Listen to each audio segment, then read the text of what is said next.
أعوذ بالله السميع العليم من الشيطان الرجيم من حمده ونفخه ونفسه لا يغرنك تقلب الذين كفروا في البلاد متاع قليل ثم مأواهم جهنم وبئس المهاد لكن الذين اتقوا ربهم لهم جنات تجري من تحتها الأنهار خالدين فيها نزلا من عند الله وما عند الله خير للأبرار.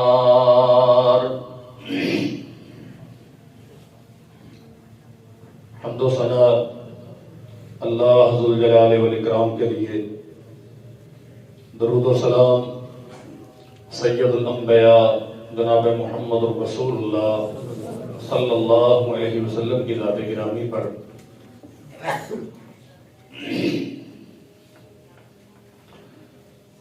رمضان المبارک بہت قریب ہے۔ اللہ ذوالجلال والاکرام کے انعامات میں سے ایک گراں قدر انعام یہ ماہ مبارک ہے۔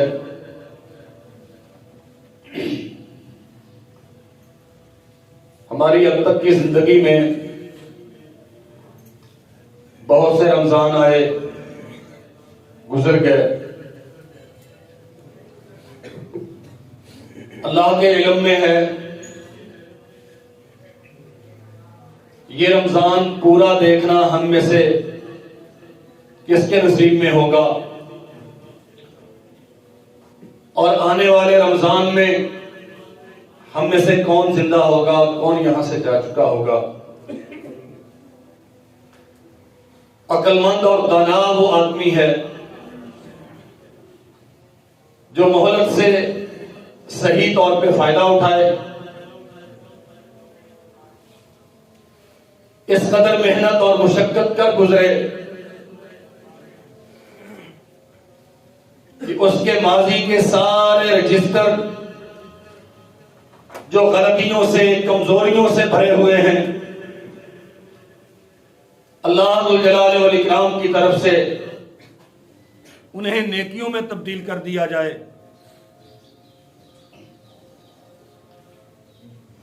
اور شوال کا چاند طلوع ہونے سے پہلے اللہ حکم الحاکمین کی طرف سے اس کے لیے جہنم سے آزادی اور جنت میں داخلے کا اعلان کر دیا جائے۔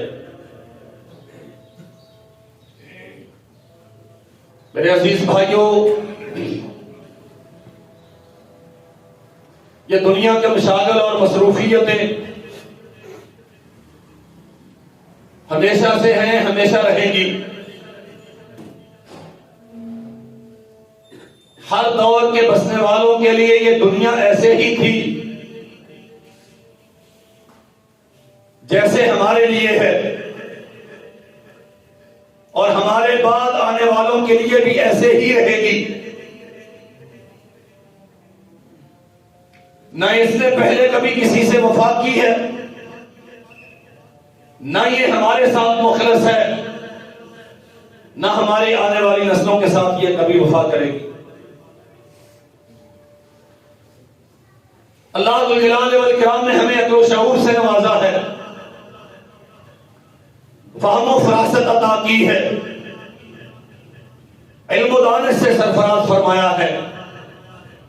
ہماری ذمہ داری ہے ہم اپنی زندگی میں اپنی دنیا کو کس انداز سے برتتے ہیں، ہمارے نزدیک اس کی حیثیت کیا ہے، کیا ہم اسے اپنا معبود بنا کے اس کی پرستش کریں گے، یا اسے اپنا مقصود زندگی قرار دے کے اس کے حصول کے لیے شب و روز محنت کریں گے، یا اسے ایک ناپسندیدہ عنصر کی طرح اپنی زندگی سے خارج کر کے اس حقیقی منزل کے حصول کے لیے کوشش کریں گے۔ اللہ ذوالجلال والاکرام نے جس کا ہمیں حکم دیا، یہ بات ہمارے اختیار کی ہے۔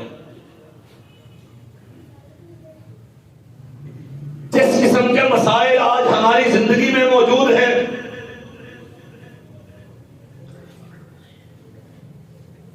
آپ کے معاشی، معاشرتی، اخلاقی،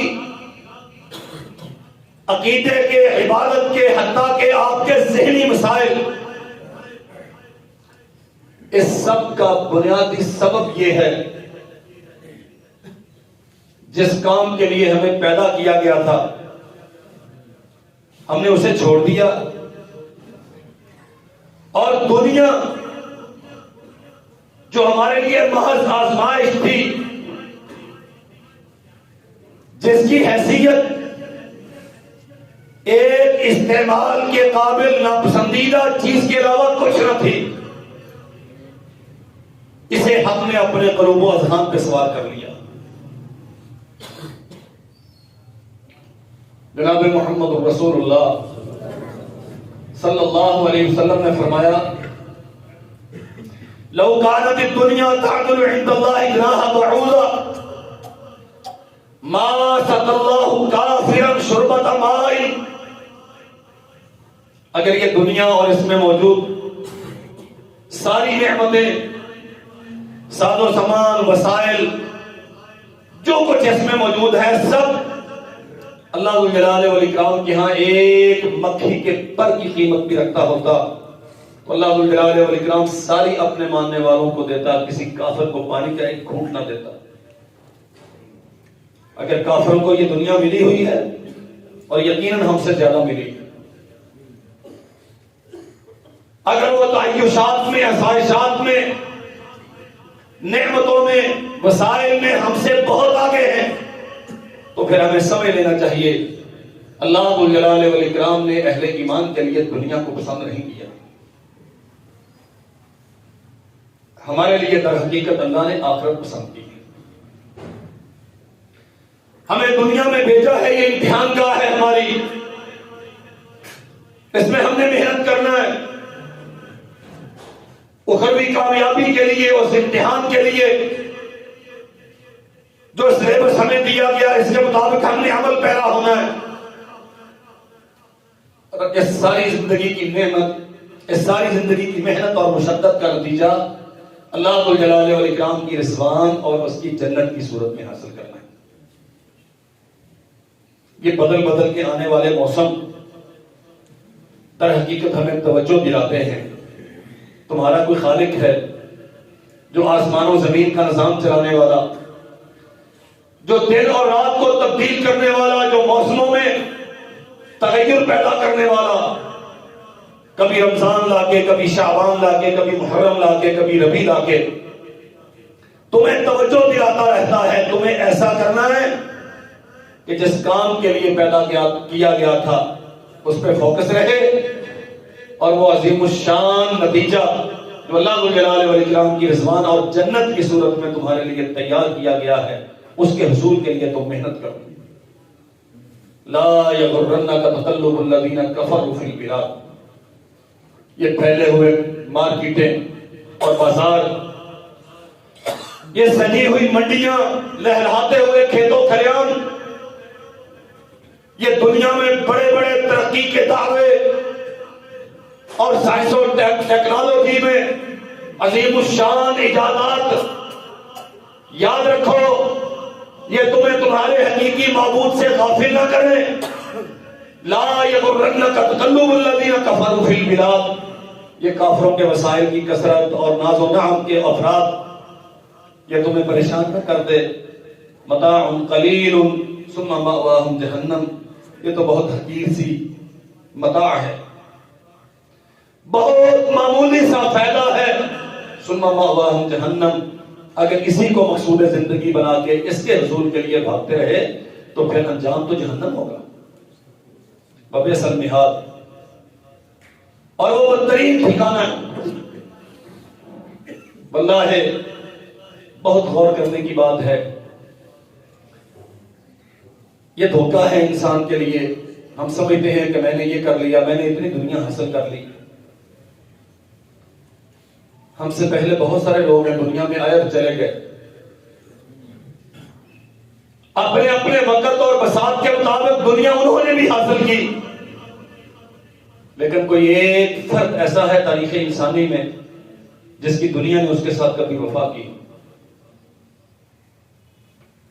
اس روئے زمین پہ ایسے لوگ بھی آئے جن کے خزانوں کی چابیاں، خزانے نہیں، خزانوں کی چابیاں اونٹوں کی ایک لمبی چوڑی جماعت اٹھایا کرتی تھی، اتنے خزانے تھے اس کے پاس۔ نبی رحمت صلی اللہ علیہ وسلم نے فرمایا اللہ ذو الجلال والاکرام نے اسے زمین میں دھسا دیا ہے، وہ قیامت تک زمین میں دھستا جائے گا، اس کی دنیا اسے نہیں بچا سکی۔ اور وہی دنیا جو کبھی اس کی تھی، اس کے مرنے کے بعد لوگوں نے تقسیم کر لی۔ یاد رکھو دنیا کبھی کسی کی نہیں ہوتی، یہ تو اللہ ذو الجلال والاکرام نے بطور آزمائش ہمیں دی ہے، ہمیں ایک کردار سونپا ہے۔ در حقیقت مسائل حاصل کرو اللہ ذو الجلال والاکرام کی رضا میں رہتے ہوئے، اور انہیں صرف کرو اللہ ذو الجلال والاکرام کی رضا کے حصول کے لیے۔ نبی رحمت صلی اللہ علیہ وسلم نے فرمایا، سیدنا ابو ذر غفاری رضی اللہ عنہ بیان کرتے ہیں، بیت اللہ کی دیوار کے سائے میں آپ تشریف فرما ہیں، اور آپ فرماتے ہیں وہ الاکثرون ورب الکعبہ، رب کعبہ کی قسم یہ سارے برباد ہو گئے، ہم الاکثرون ورب الکعبہ۔ ابو ہریرہ رضی اللہ ابو ذر غفاری رضی اللہ عنہ کہتے ہیں میں پریشان ہو گیا، شاید کہ رسول اللہ صلی اللہ علیہ وسلم کا مخاطب میں ہوں، اب مجھے کہہ رہے ہیں کہ تو خسارے میں ہے۔ عرض کیا اللہ کے نبی قصور کیا ہوا ہے، کون خسارے میں ہے؟ آپ رب کعبہ کی قسمیں اٹھا کے کہہ رہے ہیں کہ یہ برباد ہو گئے۔ فرمایا الاکثرون اموالا، الاکثرون اموالا، جو جتنا بڑا دولت مند ہے اتنا ہی بڑا نقصان میں ہے، جس کے پاس دنیا جس قدر زیادہ ہے وہ اسی قدر زیادہ خسارے میں ہے۔ حالانکہ ہمارے ہاں تو ترقی کا معیار ہی بالکل اور، ہم سمجھتے ہیں جس کی دولت زیادہ ہے وہ زیادہ کامیاب ہے، جس کی شہرت زیادہ ہے وہ زیادہ کامیاب ہے، جس کے بیان چھپتے ہیں، ٹی وی کی سکرینیں اور کیمرے جسے کوریج دیتے ہیں، جو جس قدر زیادہ دنیا میں نامور ہے اسی قدر زیادہ کامیاب سمجھتا ہے۔ یاد رکھو میرے بھائیوں، قسم ہے پیدا کرنے والے مالک کی، یہ ترقی کا کوئی معیار نہیں۔ آسمان و زمین کی مخلوق میں سب سے زیادہ اللہ کے بعد شیطان کو جانا جاتا ہے، وہ کامیاب ہے کیا؟ فرعون کی داستانیں ہمیشہ سے تاریخ انسانی کا حصہ ہے، قارون کے خزانے ضرب المثل ہیں،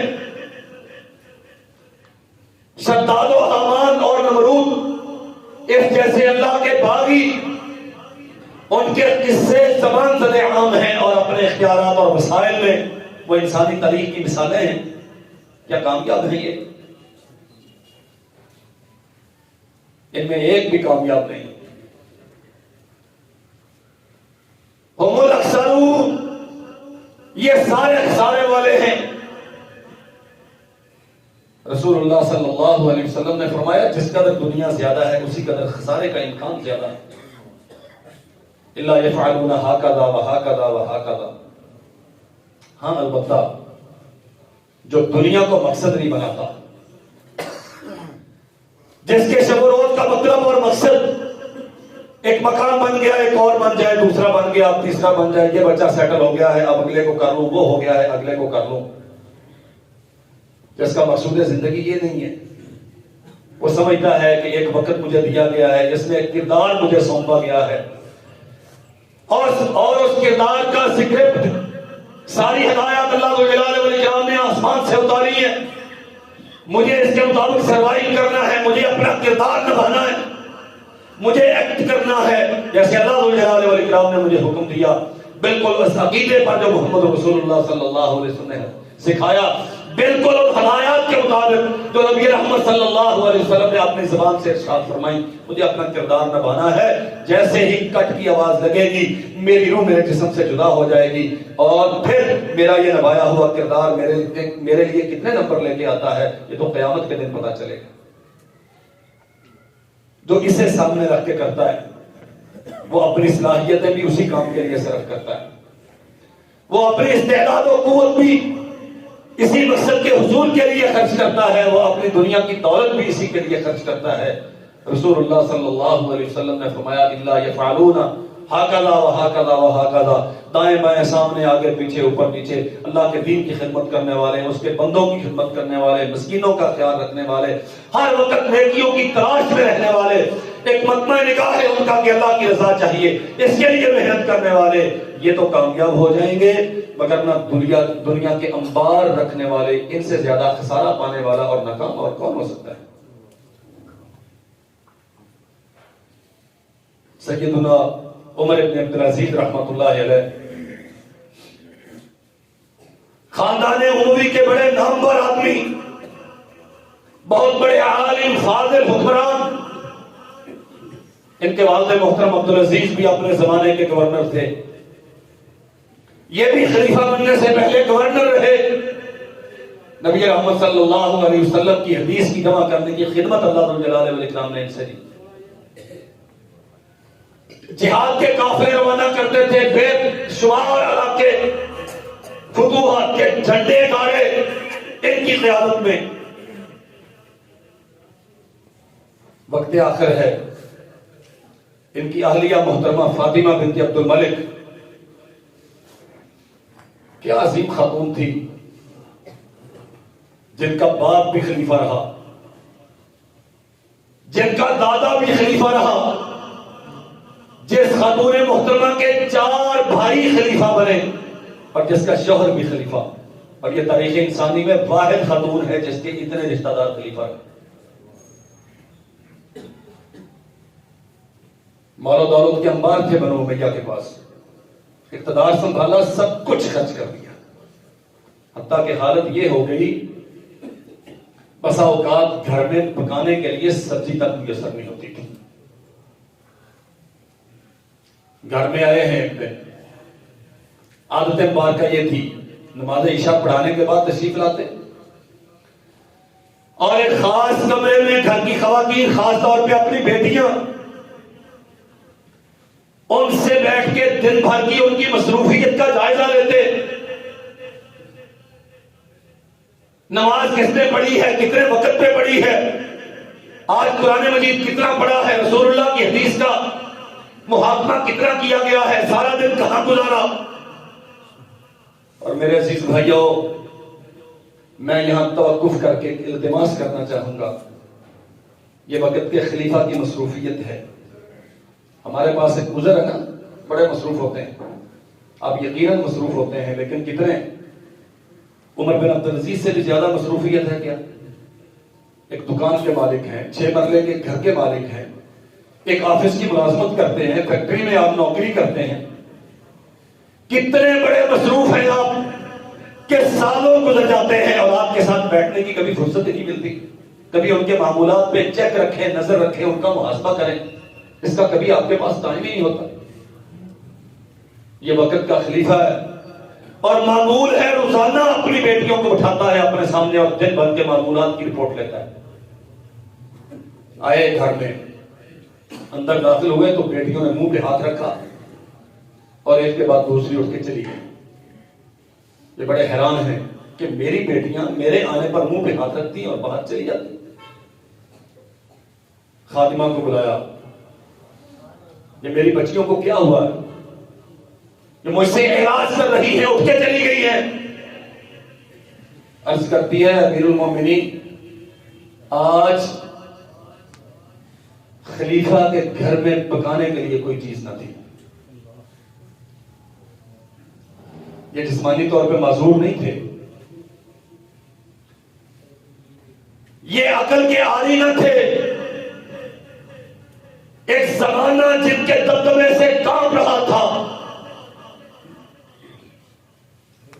دنیا عیسائیت پہ لرزہ طاری تھا، روئے زمین کی کوئی باطل قوت ایسی نہ تھی جو ان کے سامنے دم مارنے کی ضرورت رکھتی ہو۔ اللہ ذو الجلال والاکرام کی بارگاہ میں کس قدر کمزور ہے۔ خادمہ کہتی ہے آپ کے گھر میں آج پکانے کے لیے کچھ نہیں تھا، بچیوں نے کچے پیاز کے ساتھ کھانا کھایا ہے، منہ سے اسمیل آ رہی تھی، اس لیے اٹھ کے چلی گئی ہیں کہ ہمارے باپ کو کہیں تکلیف نہ ہو۔ بیٹیوں کو بلایا اور باپ بیٹیوں کے سامنے بیٹھ کے رو رہا ہے، بیٹے مجھے معاف کر دینا کہ میں تمہیں دنیا کی نعمتیں نہیں دے سکا، لیکن مجھے یقین ہے جو کچھ میں نے تمہیں سکھایا، قناعت، صبر، اللہ کی رضا پہ راضی رہنا، صحیح عقیدے کی اہمیت تمہیں سکھائی، اللہ کی بندگی کا ذوق تمہارے دلوں میں راسخ کیا، محمد رسول اللہ صلی اللہ علیہ وسلم کی محبت تمہیں سکھائی، مجھے یقین ہے جو کچھ میں نے تمہیں سکھایا ہے یہ بہت جلد ہمیں اللہ کی بارگاہ میں، اللہ کی جنتوں میں جمع کر دے گا۔ وہ ہم سے زیادہ دانا تھے، وہ ہم سے زیادہ عقل مند تھے، بلکہ اللہ کی قسم اگر حق دے تو میں عرض کروں کہ عقل مند ہی وہ تھے، اور عقل مند وہی ہوتا ہے جو اللہ ذوالجلال والاکرام کی رضا کے لیے محنت کرتا ہے۔ ہماری سمت تبدیل ہو گئی، ہم اپنا مقصود زندگی بھلا بیٹھے، ہم نے سمجھا کہ شاید دنیا کو فتح کرنا ہمارا کام ہے۔ کون فتح کر سکا ہے دنیا کو؟ مت سمجھے کہ آپ نے دنیا حاصل کر لی ہے، آپ کوئی چیز حاصل نہیں کر سکے، اور 1000 سال اگر آپ کو زندگی مل جائے تو آپ دنیا کا کچھ حاصل نہیں کر سکیں گے۔ جو پیسے آج آپ کے ہاتھ میں ہیں کل کسی اور کے ہاتھ میں ہوتے ہیں۔ آپ کے دادا نے بھی تو کوئی مکان بنایا ہوگا نا؟ کتنے لوگ ہیں جو آج اپنے دادا کے بنائے ہوئے مکان میں رہ رہے ہیں؟ بہت کم ہوں گے، شاید اس پورے اجتماع میں سے 2-4۔ کہاں گئے وہ آپ کے دادا کے بنائے ہوئے مکان؟ کہاں گئے؟ اور میں تھوڑا سا آپ کو پیچھے لے کے جاؤں، یہ جو آج ہمارے دماغ میں خمار سمار ہو گیا نا، ہم جی سائنس میں بڑے ترقی کر گئے، ہم ٹیکنالوجی میں بڑی ترقی کر گئے۔ جو قومیں امت محمد صلی اللہ علیہ وسلم سے پہلے دنیا میں آئیں وہ سائنس اور ٹیکنالوجی میں ہم سے پیچھے نہیں تھی۔ پہاڑوں کو کویت کے ان کے اندر اپنے مسکن بنا کے رہنے والے اصحاب الاحقاف، اب بڑے سورہ احقاف جا کے ٹیلوں کے نیچے اپنی رہائشیں رکھنے والے، اپنے زمانے کی بہترین سائنسی ایجادات رکھنے والے، ہزاروں ٹن وزنی وہ پتھر ہیں جو فراعین مصر کے احراموں میں تعمیر کے لیے استعمال ہوئے۔ آپ تصور کر سکتے ہیں انہیں ایک جگہ سے دوسری جگہ منتقل کیسے کیا گیا؟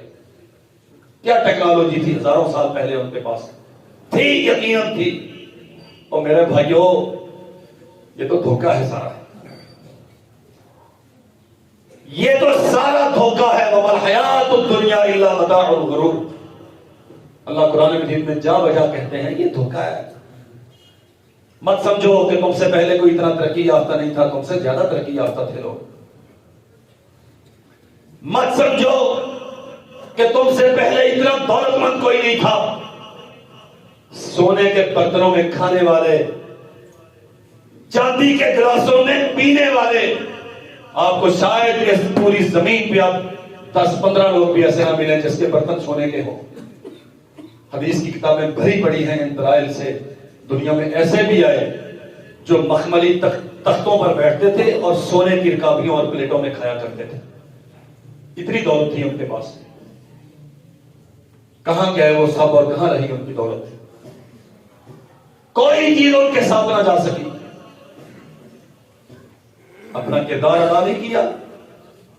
دنیا تو کسی کے ساتھ وفا نہیں کرتی، جس نے اپنا کردار ادا نہیں کیا، جس نے اللہ ذوالجلال والاکرام کی طرف سے ذمہ داری جو سونپی گئی تھی اسے نہیں نبھایا، وہ مرے گا۔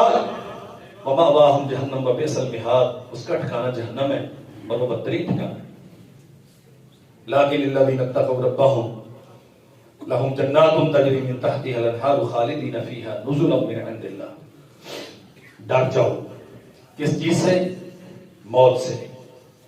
ڈر جاؤ اللہ ذوالجلال والاکرام کی ناراضگی سے، ڈر جاؤ قبر کی تاریکیوں سے، ڈرو محمد رسول اللہ صلی اللہ علیہ وسلم کی نافرمانی سے، اور ڈرو جہنم کی شدت سے اور جنت کے چھن جانے سے۔ اگر آج یہ ڈر اپنی طبیعت میں پیدا کر لیا، لَهُمْ جَنَّاتٌ تَجْرِي مِن تَحْتِهَا الْأَنْهَارُ، پھر دنیا میں تھوڑا ہے یا زیادہ، اچھا ہے یا کم اچھا، آسانی سے میسر ہے یا تکلیف سے، اللہ ذو الجلال والاکرام تمہیں وہ نعمتیں عطا کرے گا جس کا متبادل اور کوئی نہیں۔ فرمایا وَمَوْضِعُ صَوْتِ أَحَدِكُم مِّنَ الْجَنَّةِ خَيْرٌ مِّنَ الدُّنْيَا وَمَا فِيهَا، جنت میں ایک نیزہ رکھنے کی جگہ دنیا اور اس کی ساری نعمتوں سے زیادہ قیمتی ہے، ایک نیزہ رکھنے کی جگہ، لیکن اتنی کم جنت کسی کو نہیں ملے گی۔ صحیح مسلم میں ہے، نبی رحمت صلی اللہ علیہ وسلم نے فرمایا وہ آخری آدمی جسے ایمان کی وجہ سے جہنم سے نکال کے جنت میں داخل کیا جائے گا، اللہ ذو الجلال والاکرام اس آدمی کو جسے سب سے تھوڑی جنت دی جائے گی پوری دنیا سے 10 گنا زیادہ جنت دے گا۔ ایک نیزے کے بقدر جگہ دنیا اور اس کے مال و وسائل سارے خزانوں سے قیمتی، اور سب سے آخری آدمی کی جنت دنیا سے 10 گنا زیادہ ہے۔ کتنا بے وقوف ہے وہ آدمی جو اتنی گراں قدر جنت کو چھوڑ کے اس دنیا کے پیچھے بھاگتا ہے جس کے متعلق یقین ہے کہ نہ یہ میرے ابا کے پاس رہی نہ میرے پاس رہی، اس دنیا کے پیچھے بھاگتا ہے جس کے متعلق وہ جانتا ہے کہ یہ کبھی کسی سے وفا نہیں کرتی۔ یہی عمر بن عبدالعزیز رحمۃ اللہ علیہ جب دنیا چھوڑ رہے تھے تو ان کے کسی قریبی عزیز اور بے تکلف دوست نے کہا، اتنا بڑا خلیفہ، پوری اسلامی مملکت کا خلیفہ، اور اولاد کے لیے کیا چھوڑ کے جا رہا ہے؟ تیرے خزانے میں تو کچھ بھی نہیں ہے۔ اور آپ حیران ہوں گے 18 درہم تھے ان کے خزانے میں جب دنیا سے گئے، صرف 18 درہم۔ ہمیشہ یہ فکر رہتی ہے نا بچوں کا کیا بنے گا، حالات ایسے ہو رہے ہیں، یہ رہیں گے کہاں، ان کی شادیاں کرنی ہیں، ان کے مستقبل برائٹ ہونے چاہیے، ان کا آنے والا وقت محفوظ ہونا چاہیے۔ اے کاش کہ کبھی کوئی باپ سوچے ان کا عقیدہ محفوظ ہونا چاہیے، اے کاش کبھی کوئی ماں سوچے میری بیٹی کی دنیا محفوظ کرنے کی تو مجھے فکر دامنگیر ہے، اس کی قبر محفوظ ہونی چاہیے، اس کی آخرت محفوظ ہونی چاہیے، میں اس کی کوئی ایسی تربیت کر کے جاؤں کہ میرے مرنے کے بعد یہ خود بھی اچھائی پہ چلے اور میرے لیے بھی فائدے کا باعث۔ کہا اولاد کے لیے کیا چھوڑ کے جا رہے، صرف 18 درہم۔ اللہ اکبر، آنکھوں سے آنسو رواں ہیں۔ کہا تم کیا سمجھتے ہو، مجھے اپنی اولاد سے محبت نہیں ہے؟ تو مجھے تانے دیتا ہے کہ میں اپنی اولاد کو دنیا سے بالکل تہی دست چھوڑ کے جا رہا ہوں، کیا یہ دعویٰ کرانا چاہتا ہے کہ مجھے اولاد سے محبت نہیں؟ اللہ کی قسم مجھے اپنی اولاد سے محبت تھی تو میں اپنی اولاد کو یوں چھوڑ کے جا رہا ہوں۔ عجیب فلسفہ ہے، اولاد سے محبت تھی تو اس لیے؟ فرمایا ہاں، میرے پاس 2 رستے تھے، میں حلال و حرام کا لحاظ کیے بغیر اپنی اولاد کو نوازتا رہتا دنیا کے بار سے، اور جب میں مرتا تو یہ حرام کھا رہے ہوتے، میں بھی پکڑا گیا ہوتا اور ان کی دعائیں بھی میرے حق میں مستجاب نہ ہوتی۔ اور دوسرا رستہ یہ تھا، میں انہیں صحیح عقیدہ سکھاتا، میں انہیں اللہ ذو الجلال والاکرام پر توکل کرنا سکھاتا، میں انہیں محمد رسول اللہ صلی اللہ علیہ وسلم کی سیرت کو اپنانے کا درس دیتا۔ میں نے دوسرا رستہ اختیار کیا ہے، میں نے انہیں توحید کا عقیدہ سکھایا ہے۔ بہت کماتے ہیں آپ اپنی اولادوں کے لیے، بڑی محنت کرتے ہیں آپ اپنے بچوں کے لیے، قسم ہے پیدا کرنے والے رب کی، آپ 1 ارب اپنے بچوں کو وراثت میں چھوڑ جائیں، وہ ان کی کامیابی کی ضمانت نہیں ہے اگر ان کے پاس عقیدہ نہیں۔ اپنا محاسبہ کیجئے، سوچئے کیا ہم نے اپنے بچوں کو عقیدہ سکھایا؟ غور کیجئے کیا ہم نے اپنی بیٹیوں کو عائشہ و حفصہ کی سیرت سکھائی، فاطمہ اور رقیہ کا کردار انہیں سمجھایا رضی اللہ عنہم اجمعین؟ ہم نے کیا سکھایا ہے اپنی اولاد؟ کہتے ہیں میرے پاس دوسرا رستہ زیادہ پسندیدہ رہا. میں نے انہیں عقیدہ سکھایا, توکل سکھایا, اور میں نے انہیں سکھایا کہ میں تمہارا باپ ہوں, اسلام پر تمہاری تربیت کا ذمہ دار ہوں, تمہیں روزی دینے کا ذمہ دار نہیں ہوں, روزی دینے والا اور ہے. بطور باپ تم میرے پاس ایک امانت ہو, اور میں امانت میں خیانت نہیں کرنے والا, میں نے صحیح استعمال کروں گا. آج مجھے یقین ہے کہ دنیا کا درہم و دینار ان کے لیے میں نہیں چھوڑ کے جا رہا, لیکن کل قیامت کے دن اللہ کی بارگاہ میں جب یہ پیش ہوں گے اور جب میں پیش ہوں گا تو میری اولاد میرے لیے رسوائی اور ذلت کا باعث نہیں بنے گی. اور پھر اپنے بیٹوں کو جمع کیا, شاید 8 یا 11 بیٹے مورخین نے لکھا ہے. یہی ساری باتیں دہرائی, بیٹا میں نے تمہارے لیے آخرت کی ملاقات, اللہ کی رضا اور جنت کی نعمتیں پسند کی ہیں. مجھے امید ہے کہ تم میرے بعد اپنے باپ کی امیدوں پر پورا اترو گے, مجھے قیامت کے دن اللہ کی بارگاہ میں رسوا نہیں کرو گے. اللہ کی قسم چشمے کائنات حیران ہے, جو باپ دنیا سے گیا صرف 18 درہم اولاد کے لیے چھوڑ کے, اس کا ایک بیٹا ایک دن میں 100 اونٹ اللہ کے راستے میں صدقہ کیا کرتا تھا. اللہ نے اتنا مال دیا.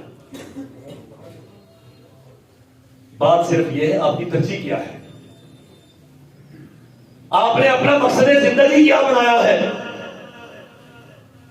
رسول اللہ صلی اللہ علیہ وسلم نے فرمایا لو کانت الآخرۃ ہمہ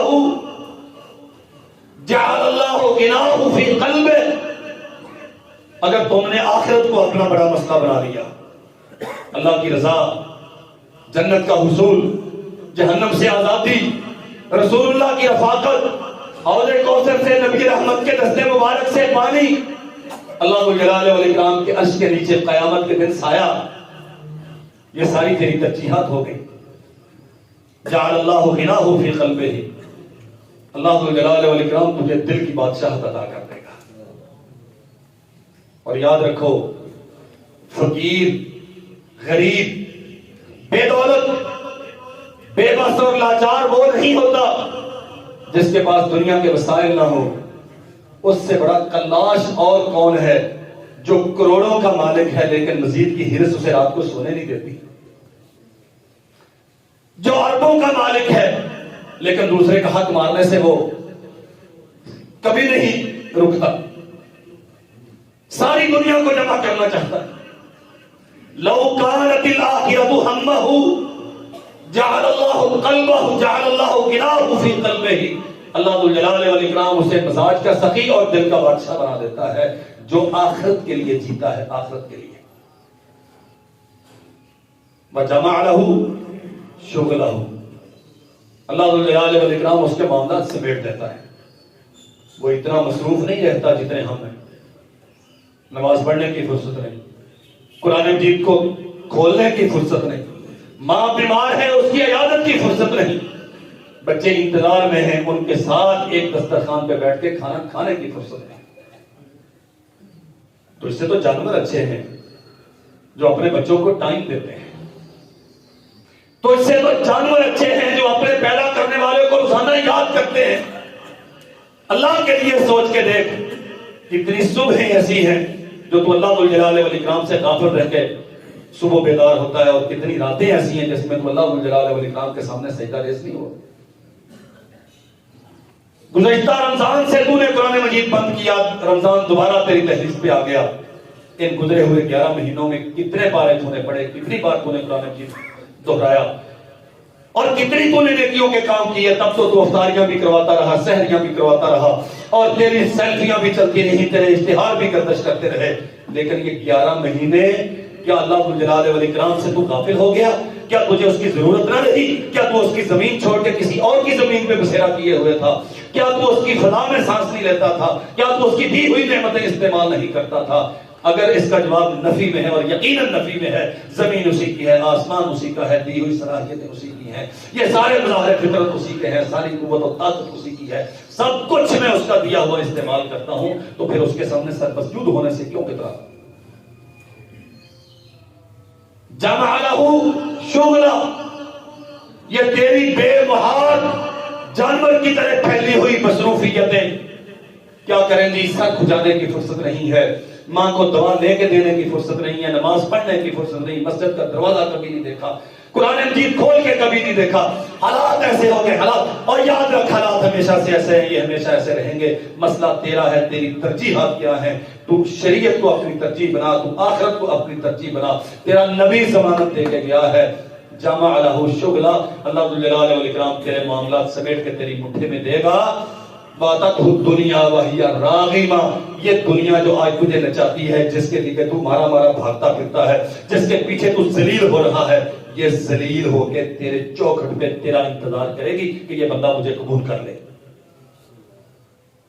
باتت دنیا وہی راغمہ، صحابہ کرام دولت کماتے تھے، زہد کا یہ معنی نہیں ہے کہ آپ کام نہ کریں، زہد کا یہ معنی نہیں ہے کہ آپ دکان نہ کریں، زہد کا یہ معنی نہیں ہے کہ آپ ملازمت نہ کریں، شریعت میں عمل کا یہ معنی نہیں ہے کہ آپ سب کچھ بند کر دیں، سب کچھ کریں، لیکن اس نیت کے ساتھ کہ میرا سب سے بڑا حق میرے رب کا ہے مجھ پہ، میں نے ویسے کرنا ہے جیسے اس نے کہا۔ وہ کہتا ہے فجر میں آنا، میں نے آنا ہے، وہ کہتا ہے ظہر میں آ، میں نے آنا ہے، وہ کہتا ہے عصر میں آ، میں نے حاضری دینی ہے، وہ کہتا ہے مغرب میں آ کے جبینے نے ہاتھ جھکا، میں نے کرنا ہے، وہ کہتا ہے عشاء میں آ، وہ کہتا ہے رمضان میں یوں ہے، وہ کہتا ہے شعبان میں یوں ہے، وہ جیسے کہتا ہے میں نے ویسے کرنا ہے، باقی جو وقت ملا میں جی بھر کے دولت کماؤں گا، لیکن جب اس نے کہہ دیا کہ آ جا، پھر ساری دولت لے کے آ جاؤں گا، اللہ بیٹے دے گا، بیٹے لے کے آؤں گا۔ اللہ کی قسم حیرانی ہوتی ہے، عبد الرحمن ابن عوف رضی اللہ عنہ، صحیح البخاری میں سیدہ عائشہ رضی اللہ عنہ گھر میں ہیں، ایسے زمین ہلنے لگی، خادمہ سے کہا کیا ہوا ہے، یہ ہلتی کیوں ہے، زلزلہ آ گیا؟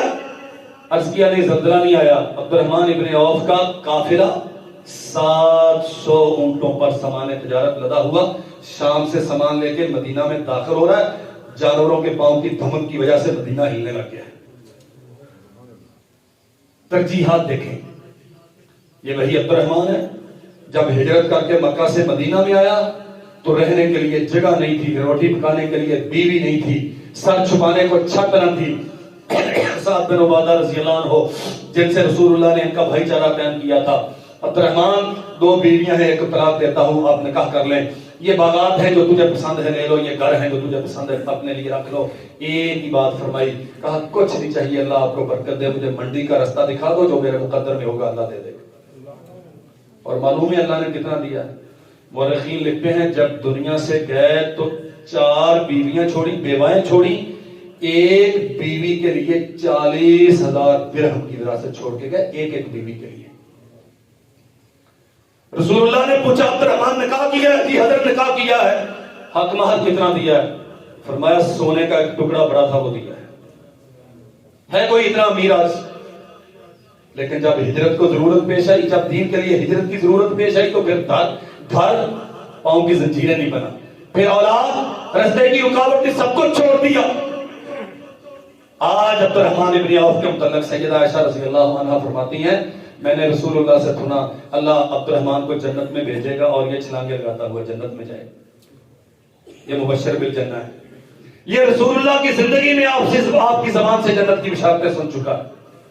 ہمیں تو فرق نہیں پڑتا نا، جنت کی داستانیں سناتے جائیں، ہم یہاں بیٹھ کے سبحان اللہ کہتے ہیں، اس کے بعد غافل ہو جاتے ہیں، ٹھیک ہے مولوی صاحب نے کہہ دیا کافی ہے، وہاں جائیں گے تو دیکھ لیں گے، ہمیں کوئی ضرورت نہیں اس کی، عملی طور پہ ہم اعراض کرتے ہیں جنت سے، ہم صرف قصے سن کے سبحان اللہ کہتے ہیں، تڑپ پیدا نہیں ہوتی۔ یہ وہ لوگ ہیں جن کی ترجیح جنت تھی، جو اللہ کی رضا کے لیے جیتے تھے، جن کا سب سے بڑا مسئلہ آخرت کی کامیابی تھی۔ لوڈیاں نے بات کر دی، کسی نے جا کے عبد الرحمن کو بتایا، اماں جی نے فرمایا، رسول اللہ نے فرمایا تو جنت میں جائے گا چھلانگے لگاتا ہوا۔ فوراً بے تابی کے ساتھ ہے رسول اللہ صلی اللہ علیہ وسلم کے گھر میں سیدہ عائشہ کے حجرے میں دستک دیا کہ تصدیق چاہیے، اماں آپ نے کہا؟ فرمایا رسول اللہ صلی اللہ علیہ وسلم سے میں نے خود سنا تو جنت میں جائے گا اور اچھلتا ہوا جائے گا۔ اللہ کی قسم ان کی ترجیح تھی جنت، اتنا خوش، صحیح بخاری میں لکھا ہے 700 اونٹ گمائے ساز و سامان صرف ایک مرحلے میں جنت کی بشارت ملنے پہ سارا اللہ کے راستے میں صدقہ کر دیا۔ ہے کوئی وہ زمین پہ ایسا بڑا تاجر؟ 700 اونٹ، اگر 3 لاکھ کا ایک اونٹ ہو تو 21 کروڑ کے صرف اونٹ بنتے ہیں۔ تو نے ساری زندگی میں کیا کمایا؟ ایک سے دو مکان کر لیے، گاڑی کا ماڈل بدل لیا، بچے کے لیے پلاٹ لے لیا، دکانیں دو بنا لی. کیا ہے تیری مالی حیثیت کیا ہے؟ یہ کماتے تھے سب کچھ، لیکن مسئلہ یہ تھا نہ ان کی دولت ان کے لیے رکاوٹ بنی، نہ ان کی محبت ان کے لیے رکاوٹ بنی، نہ ان کی بیویاں بچے ان کے لیے رکاوٹ بنی. ان کے لیے سب سے بڑا مسئلہ اللہ ذوالجلال والاکرام کے ساتھ ہے. یہ بدل بدل کے آنے والے موسم ہمیں سبق دیتے ہیں، ہمیں اللہ کے لیے جینا ہے، ہمیں اس کی اطاعت کرنی ہے، جیسے وہ چاہتا ہے ہمیں ویسے رہنا ہے. من کان یرید العاجلہ فعجلنا له فیہا ما نشاء لمن نرید ثم جعلنا له جہنم یصلاها مذموما مدحورا. اگر تیری ساری دوڑ دھوپ اور ساری محنت کا نتیجہ صرف چند تک دنیا ہے، اللہ کی قسم قرآن کہتا ہے من کان یرید العاجلہ اجلنا له فیہا ما نشاء لمن نرید. تو اپنی محنت کے نتیجے میں نہیں لیتا، ہم چاہیں گے تو دے دیں گے، نہیں چاہیں گے تو نہیں ملے گا. ثم جعلنا له جہنم یصلاها مذموما مدحورا. اگر تیرا مقصد حیات ہی دنیا ہے، سیاست میں کامیاب ہو جاؤں، وزیر اعظم بن جاؤں، ووٹ بینک بڑا ہو جائے، یہ ہو جائے، وہ ہو جائے، شہرتیں ہو جائے، ناموری ہو جائے، اگر اسی کے لیے جیتا ہے تو یاد رکھ تیرا انجام بڑا خطرناک ہے. یصلاها مذموما مدحورا، رسوا کرنے والی جہنم تیرے انتظار میں ہے. ومن اراد الآخرہ، ہاں جس نے روزہ رکھا اللہ کی رضا کے لیے، جو دکان پہ بیٹھتا ہے رب کی رضا کے لیے، جو مسجد میں آتا ہے رب کی رضا کے لیے، کسی کو دیتا ہے رب کی رضا کے لیے، کسی سے ہاتھ روکتا ہے اللہ کی رضا کے لیے، کسی کے پاس گیا رب کی رضا کے لیے، کسی سے بائیکاٹ کیا اللہ کی رضا کے لیے، جہاد کے راستے میں گیا رب کی رضا کے لیے، دنیا میں محنت کرتا ہے رب کی رضا کے لیے. ایک ہی مدار و مرکز ہے اس کی ساری سوچوں کا، میرا رب مجھ پہ راضی ہو جائے، اس کے لیے جو چاہیے میں کرنے کے لیے تیار ہوں، کیونکہ وہ میرا خالق و مالک ہے، اس کا حق ہے مجھ پہ، وہ مجھ پہ راضی ہو جائے. فرمایا ومن اراد الآخرہ وسعى لها سعيها وهو مؤمن. درست عقیدے کے مطابق، محمد رسول اللہ کی سنت کے مطابق آخرت کے لیے کوشش کرتا رہا، فَأُولَئِكَ كَانَ سَعْيُهُمْ مَشْكُورًا. اللہ ذوالجلال والاکرام ایسی جنت دے گا کبھی تم نے تصور نہیں کیا ہوگا. میرے عزیز بھائیوں،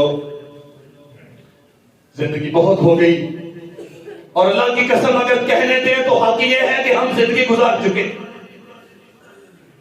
ہمارے ہاتھ میں اب کچھ نہیں ہے، صرف یہ لمحہ حال ہے، آج ہی ہے، ابھی ہے، یہی وقت ہے.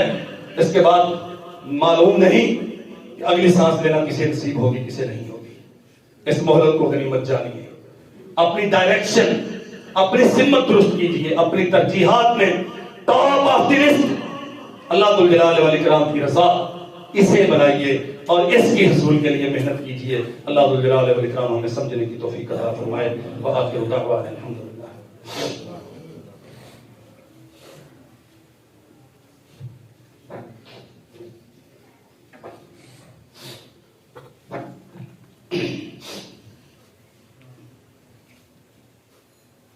یہ ماہ و سال کی تبدیلی محض موسم کی تبدیلی نہیں ہوتی،